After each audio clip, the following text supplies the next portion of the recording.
Yung mga boss, so after installing yung dalawang engine support na nasa ilalim, nandito na tayo sa mas madaling part ngayon kasi dito na tayo sa ibabaw ng sasakyan. Kailangan gumawa.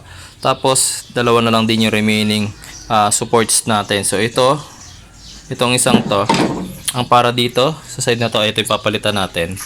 And then this one is nando sa may transmission side. Tapos guys, kung kanina ang ginawa natin is ginack up natin yung sasakyan, yung buong sasakyan para makapasok tayo sa ilalim. This time guys, pag pinalitan natin tong engine support na to, itong isang to, ang kailangan nating i-jack up guys is yung makina. Pero hindi natin siya kailangan itaas talaga. Totally support lang ang gagawin natin. Kasi once natanggalin natin yung engine support, masyadong mapupunta yung bigat ng makina doon sa dalawang bagong engine support na nilagay natin dito sa front tsaka doon sa medyo rear ng sasakyan. Okay, so ang ginawa ko, using a crocodile jack, then a piece of wood guys. Huwag nyo i-direktang ikakalso ang jack doon sa oil pan kasi malambot yan. So mabubutas yung oil pan ninyo. Gumamit kayo ng any piece of wood. Tapos sa pagkakabit ng paglalagay ng jack guys, suporta lang, hindi nyo kailangan iangat ng todo yung makina. So mga boss, so gamit ang breaker bar, ang extension tsaka ang 14mm socket, luluwagan na natin yung tatlong tornilyo.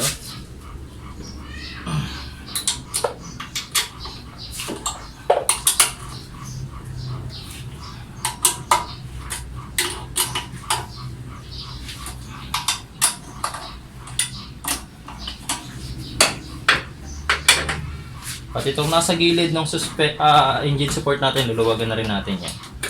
14mm din naman yan.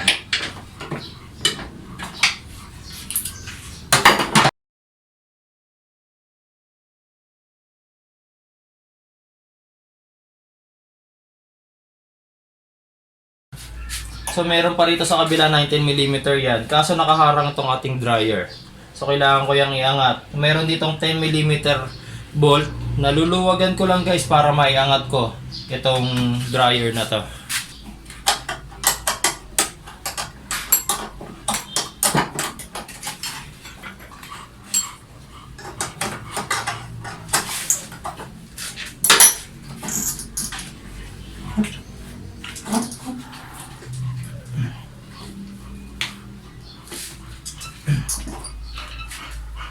Yan, then using yung ating 19mm socket and then breaker bar, luluwagan natin yan dahil napakasikip niyan.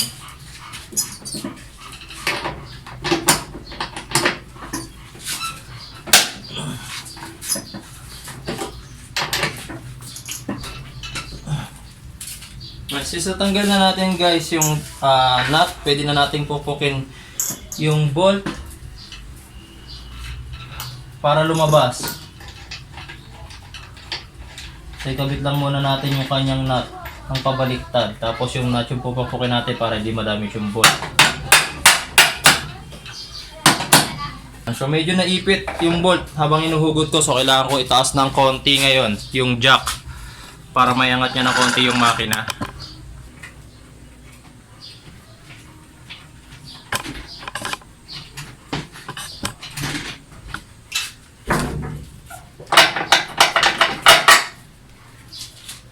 Tapos kailangan natin gawin guys, hugutin lang natin pataas itong engine support na to. Ayan. Ayan, so may crack na siya. Ayan. Nakikita nyo yung nasa gilid na damage na yan. Yan yung pinakasira niya. Kabit na natin ngayon ulit itong bagong engine support.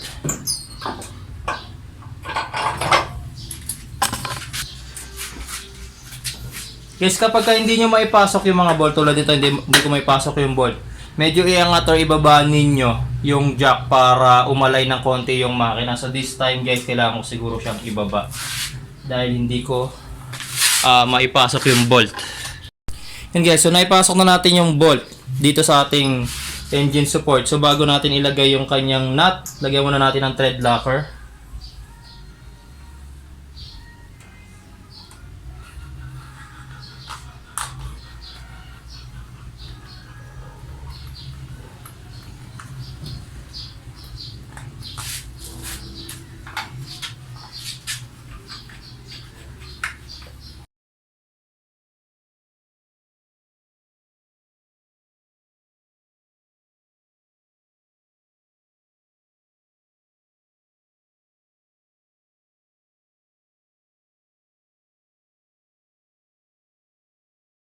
Then higpitan natin itong tatlong bolt na to, 42 foot-pounds using torque wrench. Yan.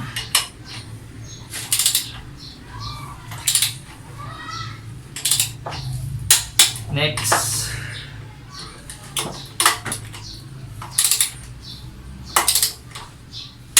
Yan. Then ito isa man dito sa gilid, 38 foot-pounds naman. Yan.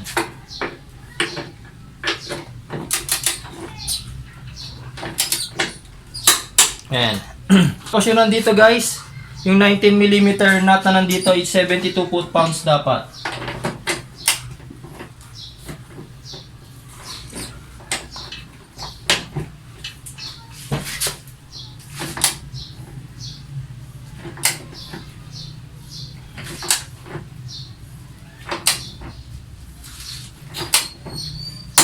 Okay. Yung mga boss, so last engine support na tayo. Yun naman yun. So ang magpapahirap dito guys is yung mga bundled wires na nakaharang doon sa ating work area. Tapos before we start guys, tulad ng ginawa natin dito kanina sa kabilang side, naglagay tayo ng jack sa bandang makina. So this time naman guys, yung jack inilagay ko naman dito sa may transmission area. Gamit ang 19mm socket dito sa isang side. Then dito sa kabila ay 17mm naman. So wrench naman ang gagamitin natin dyan. Then luluwagan muna natin itong ating bolt nitong ating transmission support.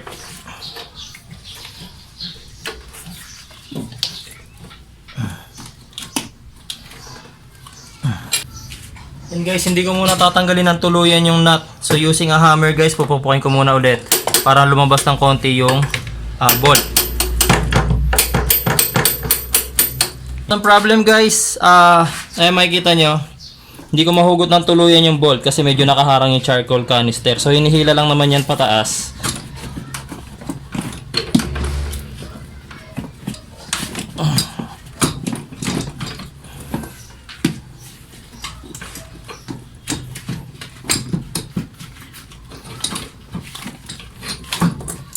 Ayan.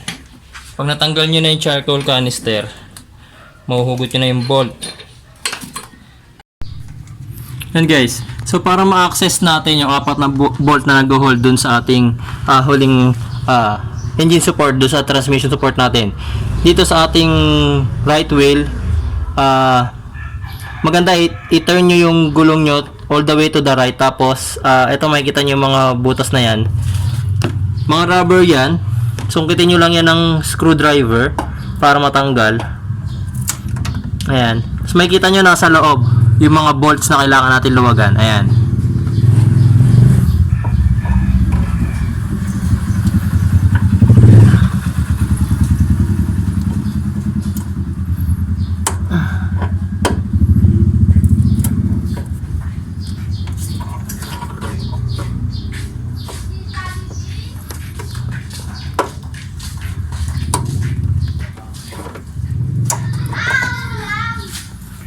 Then using a 14mm socket, an extension in the ratchet, so luluwagan natin yung mga bolt na yan.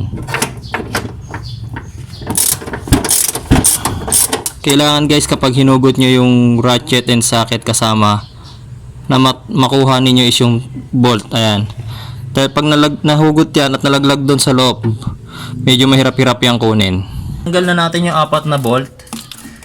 Makukuha na natin itong ating transmission support. Ayan, so wasak na rin talaga siya.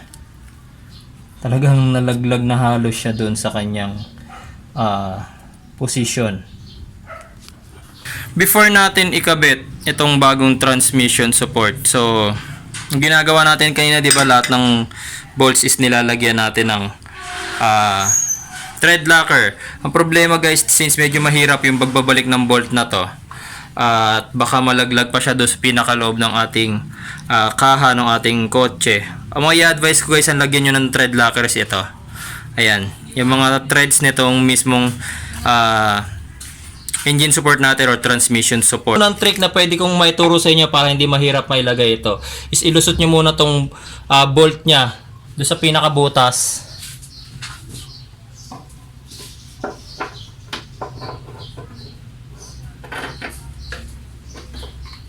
Ayan. So kapag nakalusot na ganyan, pwede nyo nang ilagay ngayon yung ating engine support.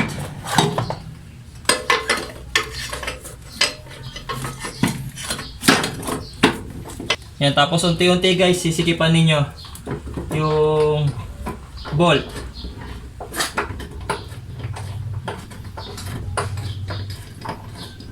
So hindi muna natin yan ihigpitan ng todo guys, pakakapitin lang muna natin yung ating engine support. Tapos ilalagay natin yung natitira pang tatlong bolt. Since nailagay na natin yung 4 na bolts, hindi muna natin yan ihigpitan. So para mailagay na rin natin tong pinaka bolt naman connecting yung ating transmission and din ating engine support or transmission support natin. So kaya natin siya hindi higpitan para medyo movable pa itong ating transmission support. Then using yung jack sa baba, tutulungan tayo nan para may angat naman yung transmission.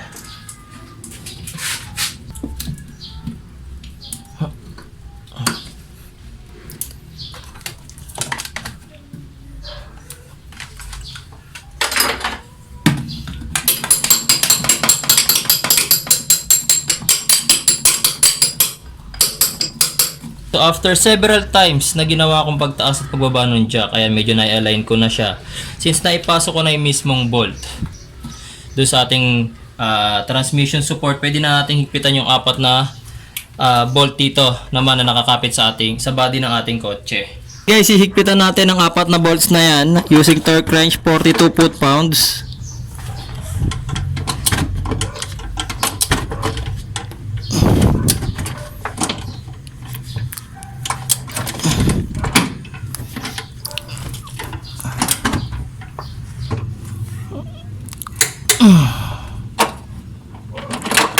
Next.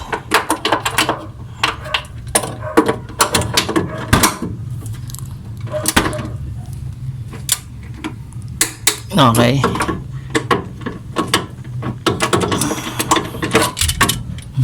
Naiwan yung nut socket.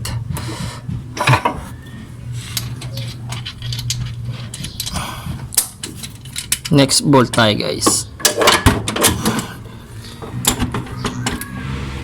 Pasensya na guys kung hindi ko ma-video ng maayos kasi hawak ko yung camera at the same time hawak ko naman tong torque wrench. Then last bolt tayo.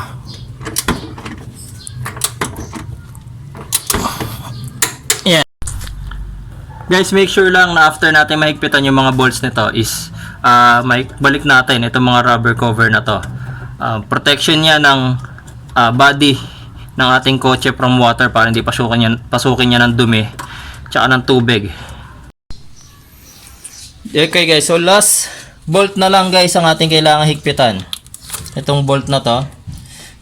Okay, so 72 foot-pounds sa maging torque niyan. Gamit din na torque wrench sa paghihigpit. Pero hindi ko na siya mavi-video guys kasi pag hinigpitan ko tong bolt na to, kailangan dalawang kamay na yung gagamitin ko. So wala nang hawak ng camera.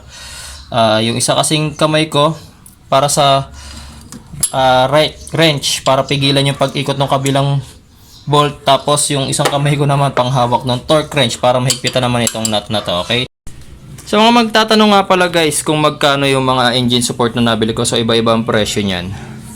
Okay, so yung front support natin or yun nandito sa harap is 500 pesos. Then yung nasa rear yun nandoon is 450. Yung left hand support na to, natawag na to, nasa resibo 650. Ito yan.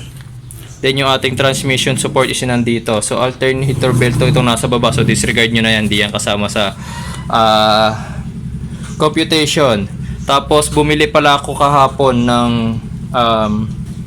bushing ng ating center member. So gumastos ako ng 4 na bushings.